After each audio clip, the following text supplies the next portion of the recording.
Goeiedag, hoe gaat dit? My name is Wildcard. Welcome back to my channel.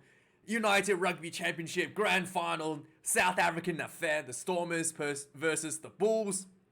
This was actually predicted by somebody on rugbypass.com. They had a look at potentially the South African team is playing a lot better at home, and a lot of the games earlier in the season was played with the South African teams overseas against the Northerner teams. And yeah, turns out that prediction came to fruition. A all South African grand final, and this was a very, very South African style of play, especially in recent years.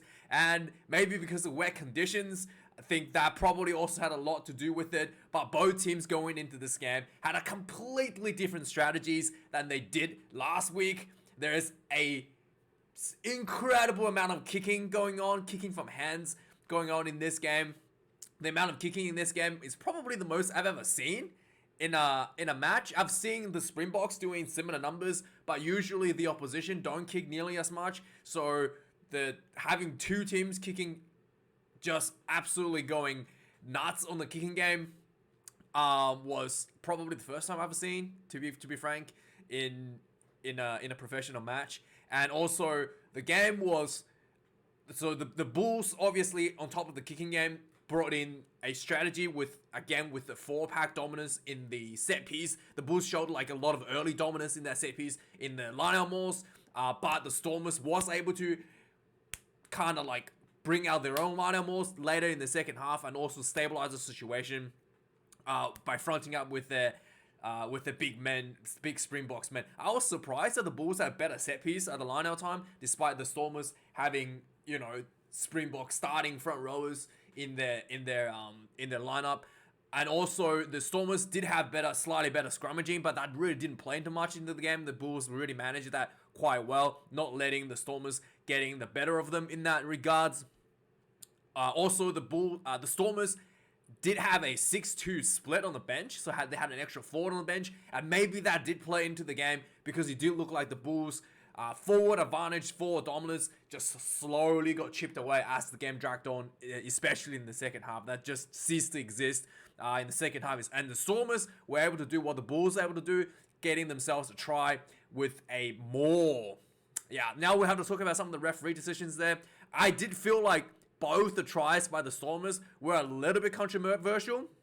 The Evan Roos try, it looked like he had propelled himself forward. He got tackled just short. He had one movement. Some you might argue that he had one movement to place the ball, but it did look like he used his knees to propel him forward and then reached out. If he just reached out, that's fine, but it looked like he had propelled himself forward a little bit, so some could argue that potentially not be a try. But that was, regardless, that was a very gutsy, huge run by him. He ran through three defenders, and still able to muscle himself through to reach out for that try. Very impressive from that play. The second try by the Stormers was a maul try. I thought this was also a little bit controversial. So the maul had stopped, and then the referee says, okay, stopping once, and then the maul started moving inch forward a tiny bit, and it looked like it had stopped again. That means the ball had to come out, and then it had to come out or you had to keep going. Basically that at that point there was no return. The Stormers had to score, but it looked like to me the maul had stopped again, and the referee just was really close looking at it, deemed that the maul was still moving, but you can see that the maul had stopped for the second time. And I thought that was also a little bit questionable, whether that was a legitimate try or not in the second one. Let me know your thoughts in the comments down below. I might be wrong. I get it, these things wrong all the time. So let me know your thoughts, because to me that looked like a second stoppage, and that should have been the ball should have needed to come out. But yeah, really weird for me. And also the Evan Roos one as well. The Bulls. That was a bit of a controversy there. Also, there was one yellow card whilst we were on the referee. Hendricks from the Stormers got a yellow for a high shot to the head. Pretty standard stuff. The player was kind of slipping into the tackle. He did make a bend, but yeah, still a dangerous play. yellow card, yeah, I thought that was the right decision. Not much to mention about that one. There and that was a big turning point as well. That was in the like halfway in the second half, midpoint in the second half, and that's where the game kind of swung the momentum towards the Stormers in the second half as well, with that one play in the bin, and also the the kicking game overall. I thought the kicking game was quite even at the beginning, and then in the second half, the Bulls kicking game just clearly starting to fall behind a bit. The accuracy was low. The pressure was not there from the Bulls. There was a lot of sort of like, not really like it was a lot of sort of like just, yeah, let's just kick it and see what happens going on for the Bulls. The Stormers was much more clinical in their kicking execution in the second half. The Bulls did have this issue where they kind of just like, their handling was not very good, maybe because of the weather conditions. So the Bulls were just like, wow, we don't really want to knock on the board in our own half. So they just kind of like kicking the ball. Maybe that's one of the like unforced things that the Bulls were trying to do. And the Stormers was firmly controlling the kicking game. And yeah, the Bulls was, because of their own poor handling really, was forced to keep going with their kicking despite really being dominated a little bit, especially in the second half. I did feel like Mornay Stain was put onto the field a little bit too late as well for the Bulls. He was on the field on the 75th minute. He has a big boot and he has a really good kicking game as well. I felt like they should have put him on maybe around 60 minutes. I don't know what his fitness is like. Maybe his fitness is not there. But I felt like they should have put him on a little bit earlier and given him a bit more time to work with. When he was on the field, there was only 5 minutes left. And he did like immediately show a little bit better in the kicking game. But I felt like if the Bulls had put him on maybe even at like the 70th minute, maybe the 65th minute, he would have given him more time and stabilized the kicking game a little bit better for the Bulls and maybe created a bit more opportunities there. And finally, that drop goal. Marty Leboeck. Yeah, I didn't see that coming. That was quite impressive. His goal kicking has been pretty bad all the game. And then he's just like, yeah, screw that. I'll just take a drop goal.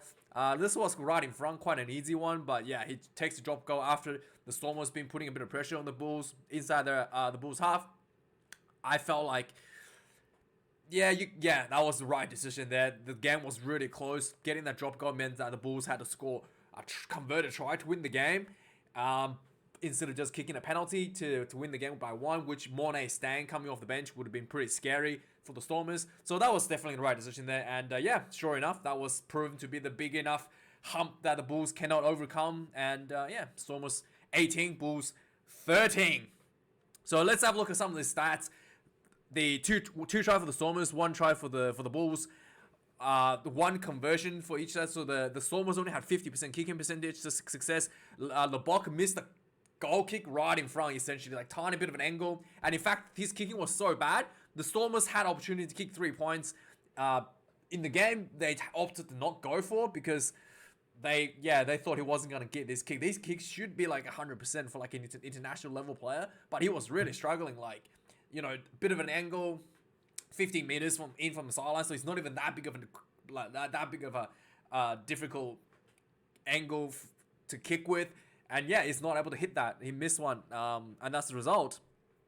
They had an opportunity, plenty of opportunities to kick for 3. They didn't really go for. So run meters 326 for the Stormers, 355 for the Bulls. Really ramped up some of those run meters second half for the Bulls. And this is the thing. These are the numbers that I have never seen this high in a match. 46 kicks from home for the Stormers, 41 for the Bulls. So Stormers did have the upper hand in the kicking game. There was a 50-22. There was a number of times where the Bulls got themselves in big trouble because the Storm was kicking. I think the try was scored because of a really good kick that pinged the Bulls inside their own goal area. But yeah, much more clinical for the Stormers. And the Bulls kicking was just more of a thing of like, yeah, we better just get the ball out of our half so we don't concede a penalty sort of mentality for the Bulls. So I didn't feel like that was a really...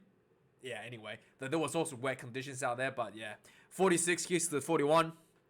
109 runs to 89 runs, as we can see here. The possession, interestingly, the Bulls were actually winning the possession and territory at halftime. They actually managed the game much better than the Stormers in the first half, but the Stormers really came out rumbling much better in the second half, coming back from a big deficit at halftime as well.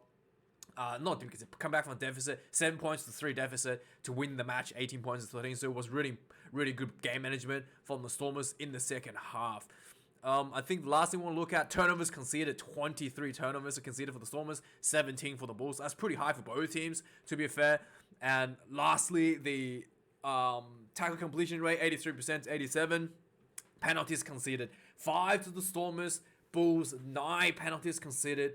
That's that is a big telling part for the game as well. The Bulls really didn't let that discipline work in their favor. And 1 yellow card, and that's pretty much the turning point when that happened in the second half. So let's look at some of the key moments in the game. Let's have a talk about the summary. So like right away, the Bulls came out firing. It took the Bulls 2 minutes basically to basically from the kickoff. The Bulls basically was in the front for the Bulls goes for had like a line out inside the Stormers half, and that line out goes into a penalty, so the Bulls kick the ball out for a 5-meter line out, and then this was like less than 2 minutes of the game, and the second more comes in. Sure enough, the Stormers looked like they had no idea how to deal with the maul almost from the kickoff. Like the Bulls were just like running them through in the maul. That was like alarmingly bad maul defense by the Stormers. So sure enough, 3 minutes into the game, the second maul worked. They were way too close. The Bulls runs in for the first try. Harold Voster goes in for the Bulls. 7 points to 0. Right away, the Bulls were up again, on the board, and it was looking really bad. But the Stormers did show early scrum dominance, having struggled in the mauls, so it wasn't all bad in the set pieces for the Stormers. Both teams were struggling with handling early in the game.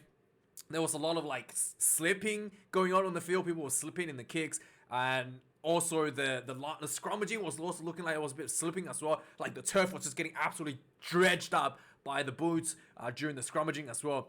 I was really impressed with the fury from the Stormers, the 35-year-old, potentially making a debut for the Springboks at the tender age of 35. He was really good this game. Like really, I didn't like really did a lot of tough work on the field, a high work rate, really good hands, and just lots of physicality that he brings to the team for the Stormers. I'm not surprised that he's getting an opportunity at the Springboks based on his performance that showed me tonight. There was quite a bit of kicking as a result of the wet conditions, but no team was able to control the game really much. Not able to control the game, like put sustained pressure for a very long period of time. So it took 32 minutes for the Stormers to finally put some like pressure inside the Bulls half, sustained pressure inside the Bulls half. They get a penalty. Like I said, this was about 50 meters out from the sideline. Pretty much, you could call this right in front. Leboeck misses the kick. Yeah. This was a really painful option. So on the 38th minute, the Stormers were putting some had a line out inside their own half. This was looked like a set piece move. The line out comes down. They spread the ball out wide. The fullback gets the ball on in the outside setup position. He grabber kicks the ball behind into the Bulls 22, and this was a 50-22 kick, a huge moment for the Stormers. And then immediately from this moment, the line-out comes down. The Stormers were just piling on pressure. Bulls gives it a penalty. This one, slightly better angle, still a bit of an angle for the kick, but Leboeck slots this one. The Stormers gets the first points on the board, basically on the 40th minute in the first half. Yeah, halftime score, 7 points to 3. Very tight half for the first half. No team was able to do anything. But overall, the Bulls was able to have the slight advantage over the Stormers in terms of territory and possession. Yeah, in the second half, 1 minute into the second half, there was a bit of a kicking due going on, and there was a breakdown penalty for the Bulls. So, and this is kind of like what the Bulls was hoping for these chaotic kickings to end up in a penalty for them for a goal kick, because they do have a better goal kicker. So they go for 3 points, 10 points to 3. But the Stormers was, like I showed you earlier, managed their discipline very, very well, not giving Bulls opportunities to take those easy 3. And sure enough, that difference in that game management with their penalties was ultimately the game winning, I guess, the game winning part of the game that really didn't let the Bulls just get themselves ahead way too many points by kicking the ball, by penalties. So on the 44th minute, the Stormers, so basically after this 3 points of kid, the Stormers strikes back right away. They had a nice little kick behind. That was like perfectly placed just into the corner, into the Bulls goal area. The Bulls try to get the ball out. They get tackled in goal, and Stormers gets a 5-meter scrum. Yeah, this was a huge scrum. The scrum comes in, the ball comes out, one crash ball center field. The ball comes out quick again. Evan Rule loops himself around, gets this ball full speed at the goal line. He gets tackled, bit short. It looked like he propelled himself forward, reaches out for a try. Referee said it's okay. Suddenly the score is 10 points apiece. 4 minutes into the second half. On the 15th minute, there was some huge hard running by the Stormers hooker. He belts one of the Bulls players and just literally sat him down. It was just at this point the game started to get really heated. Both teams are just throwing people at each other, bodies at each other. This was getting quite painful. It was just swinging wildly at each other in collisions. There was probably way too much kicking at this point from the Bulls. You can see the Bulls starting to run out of ideas at this point. They just kind of the kicking starting to get more and more pointless for the Bulls at this point. This is probably where I felt like the reserves should have been maybe starting to come on. On the 54th minute, the Stormers number 14. Let's get his name up. Hopefully I don't botch his name. Number 14. The Stormers number 14. Sergo Peterson. Oh, that's an easy one. Peterson runs into the Bulls number 2. Like I just mentioned, number 2 belt to someone earlier. Johan Huebler.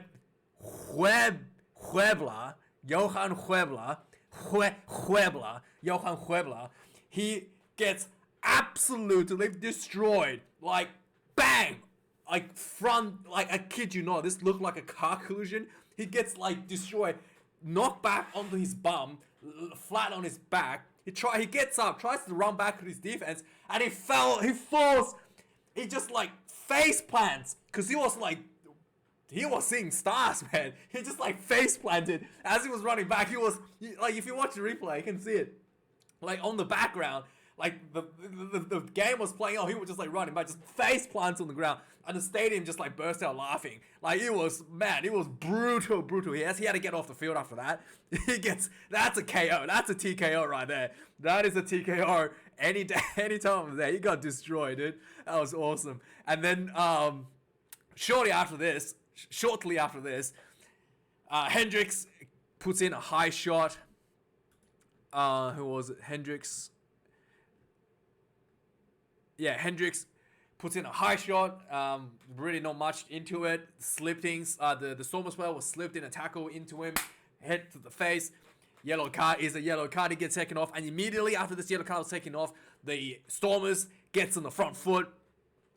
They go for a line out, 5-meter line out, go for a maul. And the maul looked again, stopped. And then it was just the referee called stopping once. And then it looked like the maul stopped again, but the referee was right there looking at it, and he thinks the maul was still inching forward. And then the ball goes through, puts the ball down for the try. The Stormers, and then the commentator did mention this as well, that the maul has to go forward. You can't just inch sideways, which did look like may have inched sideways instead of forwards. But yeah, this was very, very close, and the referee says that was okay. Goes in for the second try for the Stormers. Suddenly the Stormers up 15 points to 10. Another missed conversion. Yeah, Leboeck. This is technically this should be the easier kick for him because he's right-footed and this is on the right-hand side of the field. He should be slotting this one quite easily, but nah, it was just a bit too much. Not able to slot this one again. 15 points to 10.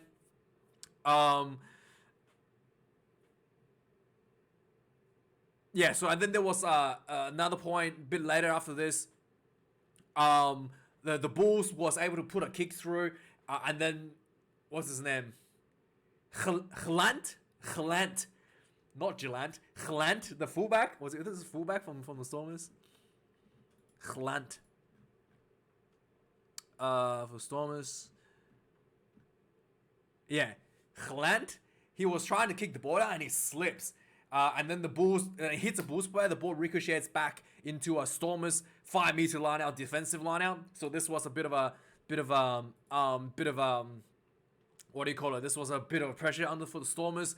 A few minutes later, the Bulls gets an opportunity. Basically, following this, the Stormers try to exit. The Bulls gets an opportunity finally inside the Stormers half, putting on a bit of pressure. They get a penalty for either breakdown. Finally, with the play in the bin, the Bulls says, okay, we'll take the 3. What's his name? Smith kicks this one quite easily. Looked pretty solid all game. Kicks him quite easily. Suddenly, the Bulls back in 2 points reach, 15 points to 13. On the 67th minute,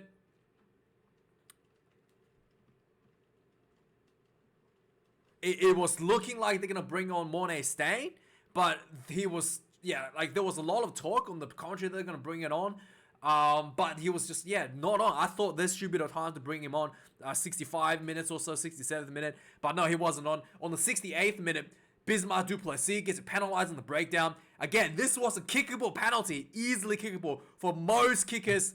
But this was, again, on the on the left-hand side, 50 meters from the sideline. And, the Leboeck was not confident. The Stormers had to go for I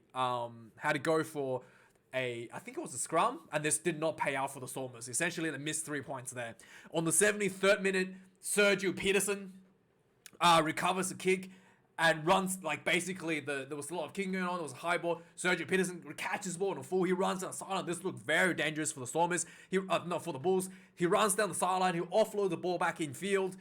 And luckily, one of the Bulls players was there to intercept the ball. But he was still get caught and tackled in goal. So the Stormers gets another huge opportunity out of a good kick and pressure from that. And so this was another 5-meter scrum for the Stormers. The ball comes out, a quick crash ball, and the ball goes to Leboeck. And it looked like to me he was going to pass it. And he just looked up in the goal. I'm not sure if this was, I'm not sure if this was a setup or not. He gets the ball, sees the goal right in front of him. He was 10 meters out, pumps this one through, and suddenly the score is 18 points to 13. Drop goal, Leboeck. Man, did not see that coming. I have to say that. And then finally, it took on the 75th minute, Mornay Stain gets on the field. There was a lot more. I felt like this was maybe a little bit too late. The kicking game has already gone awry. The Stormers, its damage has already been done by the poor kicking game. The Stormers has already capitalized on that. Basically, on the 77th minute, there was a penalty for the Bulls. This was basically the last roll of the dice for the Bulls. They kicked the ball out, going for this was still inside their own half. So the only opportunity is to kick the ball out and go for line out more and try to get a penalty out of that and go for another line out again. And the Maul did look good. The Maul was going forward, and suddenly the Maul just collapsed on behind at the half. The Maul just collapsed. The Bismarck Duplessis was protesting for a penalty, but it looked like the Bulls players tripped over themselves, to be honest. And that's basically what the referee saw. It didn't look like the second, the Maul was, imagine a Maul was really long, and the ball, the second half, the backside of the Maul. Imagine, let's just say this is more like this, right? This is a defense team. It just looked like the back end of the Maul just fell down, and no one was there to pull him or something, because the Maul did get split up as well. So it was a bit of a interesting situation. But the Stormers did have a knock on, so the Bulls have another opportunity with a scrum, and again the ball comes down, poor handling by the Bulls, been hurting them all game. They were literally going backwards due to their own handling. The ball was on the ground, and eventually the what's his name? Arensa? Is that his name? Arensa? Yeah. Arensa was Curly Arensa gets the ball. He makes a nice run, carves through an open space, nice run down the sideline, and he tries to link up with his player White. Again, another knock on, loose pass on the ground. This was really painful, and Stormers kicks the ball forward, and then they fly the breakdown, turns the ball over, and the hooter goes off, and Stormers gets the ball out, kick it out, and that's the game. Yeah. Let me know your thoughts about this game. I thought this was a very, very typical kicking game for the South African sides. But Stormers, the inaugural URC champions.